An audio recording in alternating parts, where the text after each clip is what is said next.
while LeBron is the most popular guy, he has a ceiling on his max salary. You know what that means? That you are getting all the money that he deserves. That's going to your pocket. You can do what you want with it. But right now, when he needs you, when we all need you, you're nowhere to be found. And I think I appreciate you bringing this to light, because I've been pounding the NFL owners for 2 weeks now, and I haven't had the opportunity to look over at this league that, like, name some stars, name some people that this league was expanded by. And that's not the only reason. You shouldn't just do it because they benefited you. You should also do it because you care and it's the right thing to do, and you want to live in a country that is more just and moral, not necessarily a country that can put more money in your pocket. And $100 million, I agree, it's a lot of money. Everyone should applaud for that. I would love to see all the other owners put up $100 million.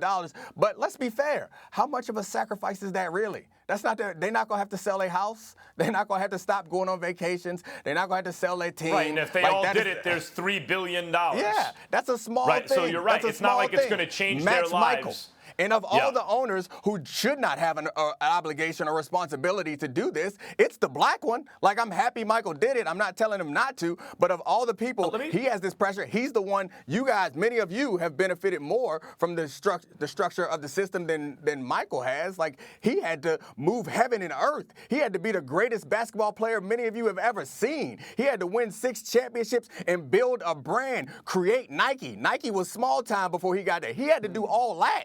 He had to make magic happen to own a team. So leave him alone. Let him keep his money. Y'all need to pitch in. You guys need to contribute. Go ahead, Max. No, go ahead, Perk. No, so, I mean, you know, it's at the end of the day, think about this, Max, and think about this, Molly and Fox. Listen, at the end of the day, you know, this erupted because our NBA brother Steven Jackson lost a dear friend to police brutality, and he set the world on fire. Think about it, 50 states protesting, over, 18 to 20 countries are protesting. Like right now, and then what happened was it was a ripple effect. Then all of a sudden you see the younger generation and guys that are in the league like, okay, we're going to support our brother, but like once again, where are the owners? And it's for ownership groups that have stepped forward, but it's still 26 other teams, 26 other owners that need to come forward right now, and we need them. Like I said, it's a difference between when a white American with power speaks out on a situation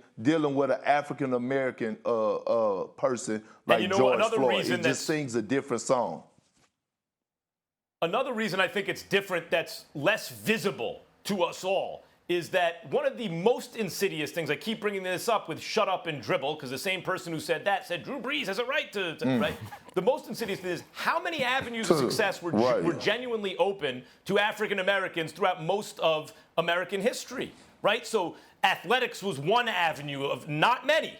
And so when you see entertainers, whether it be in sports or music or whatever, speak up, no, stay in your lane. But how many lanes were available traditionally? So those who finally get to a privileged position that they, by the way, had to work for are also told, no, we don't want to hear it from you, not in this venue. But many more avenues were traditionally open to white people, and because of systemic differences, continue to be more readily accessible to white people. And therefore, it is incumbent upon they who have risen to those levels, and it won't just be in sports or other forms of entertainment, it will disproportionately not be so, to speak up so that we have a broad representation of success in our culture, speaking to our culture. And when I say our culture, I mean our American culture. And that includes the owners of sports teams who generally did not make their fortune in sports.